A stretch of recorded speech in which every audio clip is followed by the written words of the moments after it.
सो way guys, आज की video में हम एक कमाल का टॉपिक करने वाले हैं जो कि होगा नेमिंग कन्वेंशन के ऊपर। अगर आप एक अच्छे प्रोग्रामर बनना चाहते हैं तो नेमिंग कन्वेंशन एक बहुत ही इंपॉर्टेंट चीज़ है। और मैं आपको कीवर्ड क्या होता है उसके बारे में भी थोड़ा बहुत बताने वाला हूँ। तो आज की वीडियो काफ़ी ज़्यादा इंटरेस्टिंग होने वाली है और हम देखेंगे कि नेमिंग कन्वेंशन कैसे कर सकते हैं, क्या होता है। नेमिंग कन्वेंशन के मैं आपको पूरे 4 रूल बताने वाला हूँ। तो 4 रूलों को अच्छी तरीके से आप दिमाग में रख लेना। इन चारों रूल से आप आराम से नेमिंग कन्वेंशन कर सकते हो। तो चलिए वीडियो को शुरू करते हैं। तो यार सबसे पहले बात आती है कि नेमिंग कन्वेंशन क्या होता है। ये मतलब हमारी जो रियल लाइफ है उसके अंदर एक एग्जांपल लेते हैं। जैसे कि जब कोई बेबी बॉर्न होता है तो क्या होता है। होता ये है कि उसको पहले एक नाम दिया जाता है। बिना नाम के कोई बेबी बड़ा नहीं हो सकता, ग्रो नहीं कर सकता। क्यों नहीं कर सकता?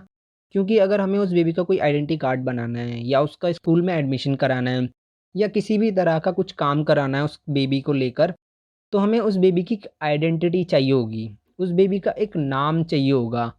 तो वो जो नाम होगा वो हमारी हेल्प करेगा उस बेबी को, मतलब उस बेबी से इंटरैक्ट करने के लिए, उस बेबी को प्रेज़ेंट करने के लिए।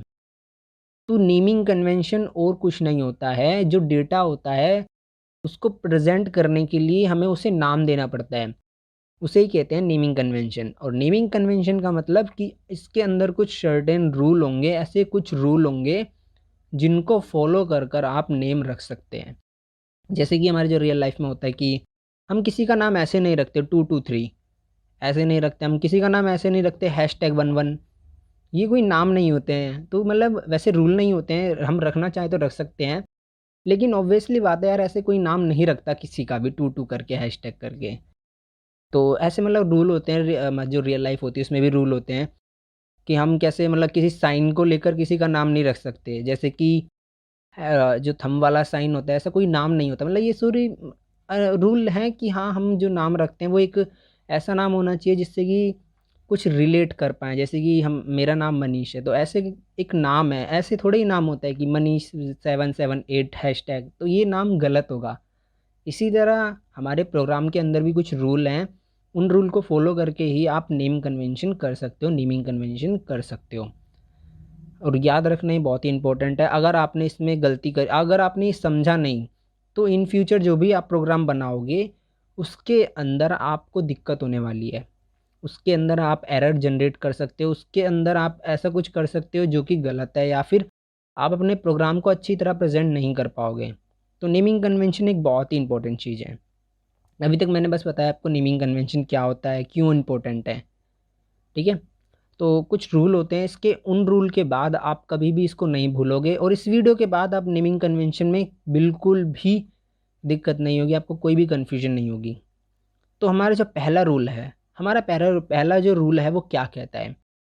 तो देखो, जो हमारा मतलब एक वर्ड होता है, वर्ड के अंदर लेटर्स होते हैं तब जाके एक वर्ड बनता है। तो हमारा जो सबका सबसे पहला जो वर्ड होता है, वो वर्ड उस पे रिस्ट्रिक्शन ये लगाई गई है, मतलब नेमिंग कन्वेंशन के अंदर पहला रूल यही कहता है कि जो पहला वर्ड होगा वो या तो अल्फ़ाबेट होगा या फिर अंडरस्कोर होगा। समझे? या तो हम उसको अल्फ़ाबेट रख सकते हैं या फिर अंडरस्कोर रख सकते हैं। मैं आपको दिखा रहा हूँ ये। तो अल्फ़ाबेट में भी आपके पास ऑप्शन रहता है कि आप या तो स्मॉल रखिए या फिर कैपिटल रखिए। तो ये तो ऑप्शन हमेशा रहेगा आपके पास कि आप स्मॉल भी रख सकते हैं, कैपिटल भी रख सकते हैं। वैसे ये भी आप एक रूल बना सकते हो कि अल्फ़ाबेट को कैपिटल भी रख सकते हैं, स्मॉल भी, वो आपके ऊपर है। लेकिन पहला रूल यही कहता है कि पहला जो वर्ड होगा वो या तो अंडरस्कोर होगा, पहला जो लेटर होगा वो या तो अंडर्स कैरेक्टर भी कह सकते हैं वैसे तो हम। जो पहला कैरेक्टर होगा वो हमारा अंडरस्कोर होगा या फिर एक अल्फ़ाबेट होगा, ठीक है? मैं कुछ ऑप्शन दिखाता हूँ देखो, जैसे कि अंडरस्कोर डेटा, ये हमारा एक राइट तरीका है नेमिंग कन्वेंशन करने का। और मैं आपको एक इम्पॉर्टेंट चीज़ बता देता हूँ, जो कि हम होती है हमारी केस सेंसिटिव। केस सेंसिटिव क्या होती है? मैंने आपको बताया भी था पहले, मैंने आपको सेकंड वीडियो के अंदर या फर्स्ट वीडियो के अंदर मैंने केस सेंसिटिव अच्छी तरीके से बताया है। लेकिन एक बार और बता देता हूँ क्योंकि ये इससे रिलेटेड है, हमारे नेमिंग कन्वेंशन चैप्टर से केस सेंसिटिव रिलेटेड है। तो देखो, मैं लिखता हूँ APPLE, जो मेरा ए है वो एक अपर केस है, और APPLE जो ये वाला ए है ये लोअर केस है, या कहें तो कैपिटल और स्मॉल आप कह सकते हैं, ठीक है? तो ये जो एप्पल है कैपिटल वाला और ये स्मॉल वाला, ये दोनों डिफरेंट हैं, ये दोनों एक नहीं है।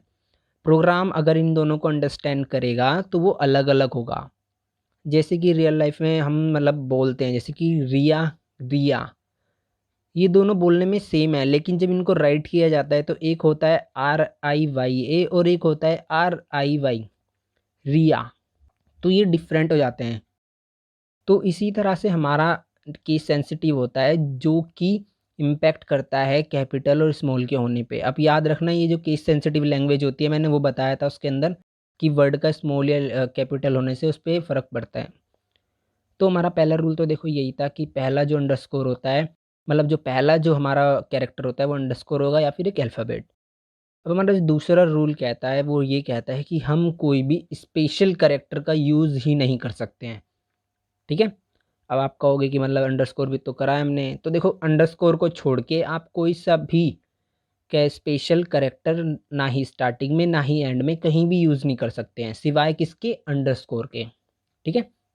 अंडरस्कोर पे कोई भी रिस्ट्रिक्शन नहीं है, आप अंडरस्कोर का चाहे तो स्टार्टिंग में भी, मिडल में या एंड में कहीं भी यूज़ कर सकते हैं। जैसे कि मैं एक एग्ज़ाम्पल दे देता हूँ, ये जो हमने एट द रेट डेटा लिखा है, ये एक गलत तरीका है नेमिंग कन्वेंशन का। अगर आप ऐसे प्रोग्राम में लिखेंगे, तो आपको एरर मिल जाएगा। एट द रेट डेटा करके अगर आप किसी भी कंटेनर का नाम देंगे, किसी भी वेरिएबल का नाम देंगे, तो आपको एरर डेफ़िनेटली मिलेगा।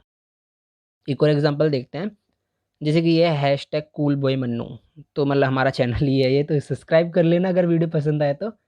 तो ये जो नेम है हैशटैग कुलभाई मन्नू ये भी एक गलत तरीका है नेमिंग कन्वेंशन करने का। याद रहे ये भी एक गलत तरीका है, क्योंकि इसके अंदर हैशटैग आ चुका है जो कि स्पेशल कैरेक्टर है। अगर हैशटैग की जगह अंडरस्कोर आता तो ठीक है, तो सही था, फिर कोई दिक्कत नहीं थी। एक और एग्ज़ाम्पल ले लेते हैं हम, जो कि होगा हमारा MENPRS पर्सन, मतलब मैन पर्सन। मैन एक पर्सन है, मतलब अब बस समझ लीजिए मैंने बना लिया। मैन और पर्सन के बीच में हम अंडरस्कोर लगा सकते हैं।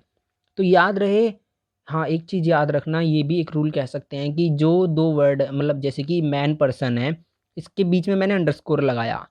अगर आप सोच रहे होंगे मैं अंडरस्कोर ना लगा के गैप दे दूँ, तो गैप भी गलत है, वो भी आपको एरर जनरेट करेगा। तो हम गैप भी नहीं दे सकते हैं नेम के अंदर, ठीक है? इसलिए अंडरस्कोर को अलाउ करा जाता है ताकि कुछ रीड में आए। जैसे कि मैंने मैन पर्सन लिखा है, ये रीड में आ रहा है, अगर अंडरस्कोर नहीं होगा थोड़ा अजीब-सा लगेगा। हुँ? तो मतलब डेवलपर ने सोचा कि गैप तो हम दे ही नहीं सकते हैं, गैप से दिक्कत हो जाएगी। तो उन्होंने क्या करा, गैप की जगह एक स्पेशल कैरेक्टर को अलाउ करा नेमिंग कन्वेंशन के अंदर, जो कि हमारा है अंडरस्कोर। तो अंडरस्कोर का बेसिकली काम यही होता है कि आपको जो आपने जो नेमिंग कन्वेंशन की है, जो वेरिएबल का नेम है, वो रीड करने में ईज़ी हो। तो मेन काम यही होता है अंडरस्कोर का। जैसे कि आप अगर मतलब जैसे कि मैं मान लेता हूँ मेरा बैंक अकाउंट है, तो मैं मतलब मनीष का बैंक अकाउंट यानी कि बैंक अकाउंट ऑफ मनीष, तो ऐसे अगर मुझे नेमिंग कन्वेंशन करनी है, तो अगर मैं बिना अंडरस्कोर के या बिना स्पेस के लिखूँगा तो देखो कितना बेकार लगेगा। रीड में भी नहीं आएगा अगर मैं इसको देखूँगा तो। तो इससे अच्छा क्या होगा कि मैं इसकी अंडरस्कोर का यूज़ कर लूँ। तो देखो ये रीडेबिलिटी जो है इसकी बढ़ गई है, मैं इसको रीड ईज़िली कर पा रहा हूँ। तो अंडरस्कोर का आप यूज़ केवल रीडेबिलिटी को बढ़ाने के लिए करने वाले हैं। याद रखना रीडेबिलिटी है, आप उसको ही बढ़ाएँगे अंडरस्कोर का यूज़ करके। तो मतलब हमारा दूसरा रूल भी ख़त्म हुआ जो कि था हमारा अंडरस्कोर स्पेशल कैरेक्टर ना यूज़ करने का, केवल आप अंडरस्कोर का यूज़ कर सकते हैं। 2 रूल अब तक हमने कर लिए हैं। तीसरा रूल क्या कहता है कि आप नंबर्स का यूज़ कर सकते हैं। आप 0 से लेकर 9 तक की जो भी कैरेक्टर हैं न्यूमेरिक कैरेक्टर हैं, उन सभी का आप यूज़ कर सकते हैं। लेकिन रिस्ट्रिक्शन तो आपको पता ही होगी कि पहला कैरेक्टर कभी भी आप एक न्यूमेरिक नहीं रख सकते, नंबर नहीं रख सकते, ठीक है? जैसे कि हमारी जो आज डेट है, मैं डेट 22 लिख रहा हूँ, तो आज जो है कि डेट 22 है, तो मैं 22 लिख रहा हूँ, तो ये एक राइट तरीका है डेट 22। अगर मैं इस 22 को आगे ले आऊँ डेट के, तो वो एक गलत तरीका होगा। तो याद रहेगा ना कि नंबर का हम यूज़ कर सकते हैं, बस जो कि हमारा फर्स्ट कैरेक्टर है उसको छोड़ के कहीं भी यूज़ कर सकते हैं, ठीक है? 3 रूल हो चुके हैं और जो हमारा फाइनल रूल है वो और भी बहुत ज़्यादा बढ़िया है। उससे पहले हमें एक कॉन्सेप्ट क्लियर करना है जो कि होता है कीवर्ड का। अब कीवर्ड क्या होते हैं? तो देखो, मैंने आपको सेकंड वीडियो के अंदर बताया था, क्या बताया था? इंट बताया था, कैर बताया था, बूल बताया था, डबल बताया था। तो ये जो होते हैं ये कैर, इंट, बूल, डबल, तो ये क्या होते हैं? रिज़र्व वर्ड होते हैं। यानी कि ये वर्ड जो है इनका कुछ मतलब होता है प्रोग्राम के अंदर। अगर आप जब भी इन वर्ड को लिखोगे तो प्रोग्राम समझेगा जो प्रोग्राम के अंदर फ़ीड किया गया है। यानी कि अगर आप इंट लिखोगे तो प्रोग्राम समझेगा कि हमने कोई इंटीजर डिफ़ाइन किया है, ठीक है? तो वो जो इंट जो प्रोग्राम ने समझा वो अपने पास जो उसके पास डेटा था कि हाँ, जो इंट होता है वो एक प्रीडिफाइंड मेरा मतलब प्रीडिफाइंड वर्ड है जो कि मेरे पास है। इंट का मतलब कि कोई इंटीजर डिफ़ाइन किया जा रहा है। मतलब समझी नहीं ना? हाँ, देखो बस इतना याद रखना कि कुछ वर्ड जो होते हैं प्रोग्राम के खुद के होते हैं, उसके रिज़र्व वर्ड होते हैं, आप उनका यूज़ नहीं कर सकते हैं नेमिंग कन्वेंशन के अंदर। तो हमारा फोर्थ रूल यही है कि आप कीवर्ड का यूज़ नहीं कर सकते हैं, और कीवर्ड वो वर्ड होते हैं जो कि रिज़र्व होते हैं प्रोग्रामिंग लैंग्वेज के अंदर। हमारी जो सी प्लस प्लस है इसके अंदर कुछ वर्ड जो हैं रिज़र्व हैं, जैसे कि इंट बुल कैर तो आपको पता ही है। आगे चल के हम क्या पढ़ेंगे, फोर पढ़ेंगे, एल्स पढ़ेंगे, वॉइड पढ़ेंगे, ओके, एक्सेप्ट भी पढ़ेंगे, और भी बहुत सारे कीवर्ड हैं जो कि हम आगे चल के पढ़ेंगे। तो याद रखना हम कभी भी कीवर्ड का यूज़ नहीं करते हैं नेमिंग कन्वेंशन के अंदर, ये ही हमारा फोर्थ रूल है। तो हमने काफ़ी अच्छे से पूरी वीडियो को समझा है। देखो नेमिंग कन्वेंशन काफ़ी इंपॉर्टेंट टॉपिक है लेकिन बहुत ज़्यादा ईजी भी है। अगर आप कोई एग्ज़ाम देंगे ना तो ये टॉपिक आपको आराम से 4 से 5 नंबर दे देगा। तो ये इंपॉर्टेंट है एग्ज़ाम के पॉइंट ऑफ व्यू से। अगर आप प्रोग्रामिंग में मास्टर होना चाहते हैं तो भी एक इम्पॉर्टेंट चीज़ है, क्योंकि एक अच्छे से कंटेनर को नेम देना एक बहुत ही अच्छी बात है। एक बहुत ही अच्छे डेवलपर की निशानी होती है कि वो अपने डेटा को किस तरीके से नेमिंग कन्वेंशन कर रहा है, किस तरीके से अपने प्रोग्राम को राइट कर रहा है। तो एक अच्छा प्रोग्राम राइटिंग के लिए ये बहुत इंपॉर्टेंट है। जैसे कि मैंने आपको बताया ना, बैंक अकाउंट ऑफ मनीष, तो इसी तरीके से याद रखना कि नेमिंग कन्वेंशन इंपॉर्टेंट है।